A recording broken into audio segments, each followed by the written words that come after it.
those losses that the Chiefs had doesn't come into play here with Tennessee, James? Don't know. Let's put it this way. The last couple of weeks, couple of games that Mahomes has missed, Andy Reid has done something he's never done before with an injured quarterback, and that's commit to the run. So we have seen more running back plays. He's mixing in creative ways to get the screen game going. Damian Williams now knows he's not the fastest Chief. That was crazy.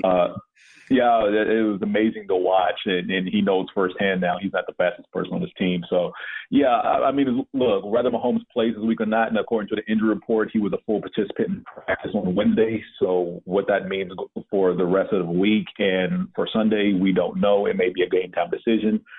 No word officially on whether he starts or not, but if he's practicing, he's on the road to playing relatively soon, if not this week, probably next, because I think initially they saw this as a 3 to 5 week timetable before he'd come back.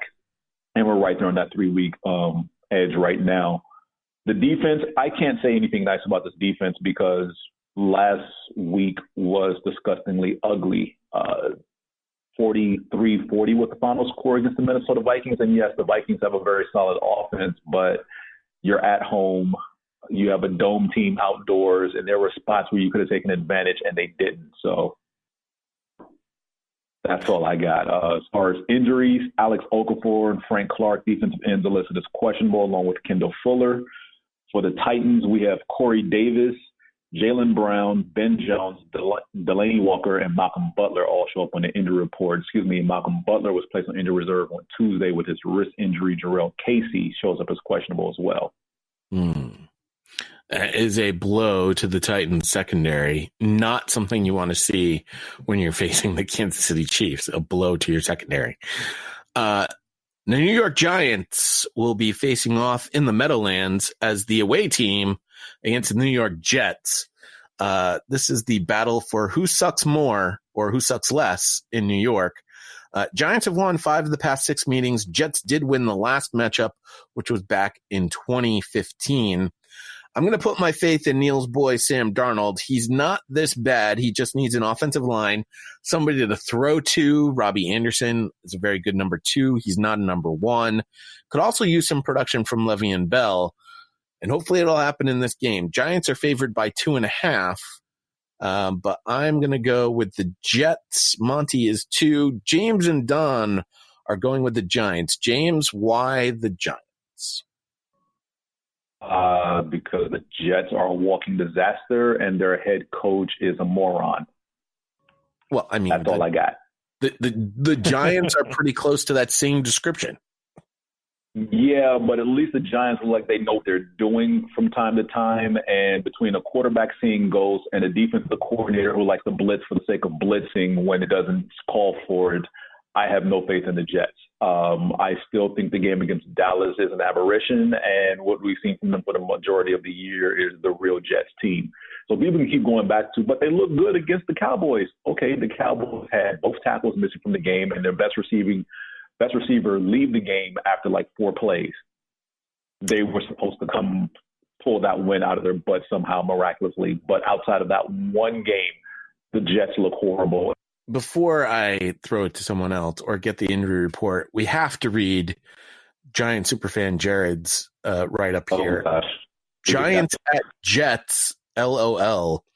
So Giants are going to blank this up and beat the Jets. Daniel Jones is going to shred the Jets, and Saquon is going to put up 45 fantasy points. Sam Darnold is going to keep seeing ghosts, get dumpstered by a team with no edge rush.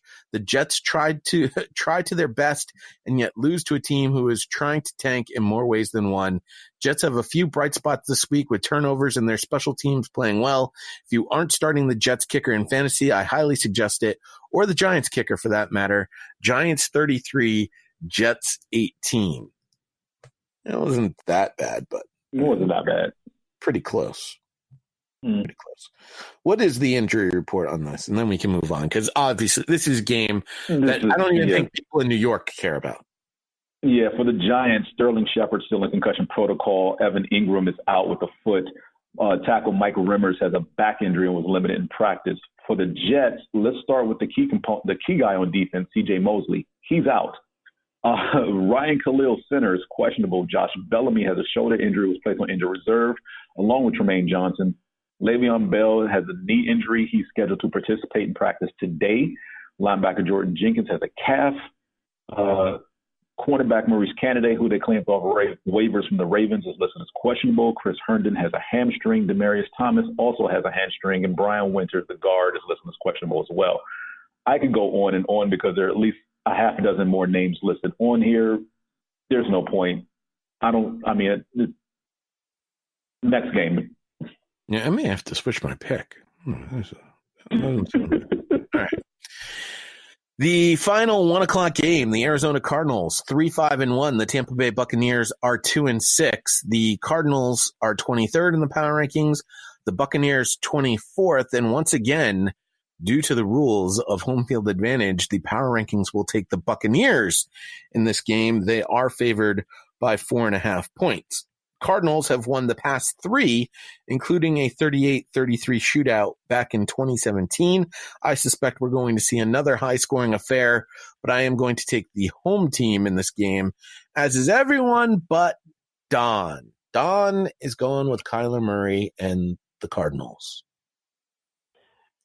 Yeah, I mean, Jameis Winston plays quarterback for the Tampa Bay Buccaneers. So, again, to try to keep it as simple as possible. But I'm trying to remember, like, in the past couple of years, like a number one overall pick that, like, as a quarterback that people just, like, weren't thrilled about. No one, even people were gushing over him a little bit, but no one was, like, sure that he was going to be the next big thing. And, of course, he's not. I mean, just the constant turnovers from him. And it's not just, like, one a game. Like, when he goes, well, I don't know what the term is, like, bad Jameis or, he's never really improved over the years. Whereas Kyler Murray, I mean, the Ravens faced him earlier this year, so we saw him up close and personal, but he's definitely gotten better and more comfortable as the year goes on. I'm not thrilled with anybody on the Bucs besides Godwin and Evans. We'll see what the Cardinals can keep up with Kenyon Drake in the run game, but I trust Kyler Murray, even though he's a rookie, a hell of a lot more than I trust Jameis Winston. Neither defense is great. I would say the only X factor I would have for the Bucs is that the Cardinals are god awful at covering the tight end. So hopefully the beloved O.J. Howard can finally get off the schneid. But if he's not going to get any consistent work against the Cardinals and targets, then I don't know who it's going to be against. But yeah, I just trust the Cardinals a lot more in this game than the Bucs. Well, that's interesting, Nan, because the Cardinal superfan doesn't even trust the Cardinals at Tampa. He writes in and says, Arians, Bowles, Tom Moore, Jason Licht, top 5 scoring offense. We have a horrible secondary and no vertical passing game. Bucks 35, Cards 24. Bowles is going to kill us. Well, there you go. Okay. James, what's the injury report? For the Cardinals, we've got Terrell Suggs, Brooks Reed, Tremaine Brock, all listed as questionable. Chase Edmonds still nursing that hamstring, didn't practice this week. For the Buccaneers, we have Carlton Davis, Carl Nassib, Anthony Nelson, and DeMar Dotson, all listed as questionable as well. Time for the 4:00 games. And with 3 less games this week, there are only 3 4:00 games, which is a shame. One of them, I don't even know if you can consider this a game. It's the Miami Dolphins, who are 1-7, at the Indianapolis Colts, 5-3. The Colts have fallen to 14th in our power rankings. The Dolphins moved up to 30 because they won a game. The Colts favored by 10.5 in this game. And listen, I don't care if it's Jacoby Brissett or Brian Hoyer. I don't care that Miami foolishly won a game. They traded away their best running back because Mark Walton was better, because he was using performance enhancers and now has been suspended for 4 games. Preston Williams, their star wide receiver who went undrafted, is now on IR. Lock the Colts. Monty, you agree. Lock the Colts. Monty's too busy sipping away on that Sam Adams Oktoberfest. Sorry, Delicious Pod, beer. did Walton get popped for steroids, or I thought he got arrested or something, and it took him this long to finally suspend him? But yeah, either way, Dolphins don't have enough to compete. I'm lock up the Colts, even though I'm kind of rooting for the Dolphins. I could use another loss in Indy. I'm looking up Mark Walton's suspension right now. Let's see here. It is conduct and substance abuse policy. That's all they say. Yeah, because he got cut in the off season from the Bengals. 3 off-season arrests between January and March. That's what this comes from.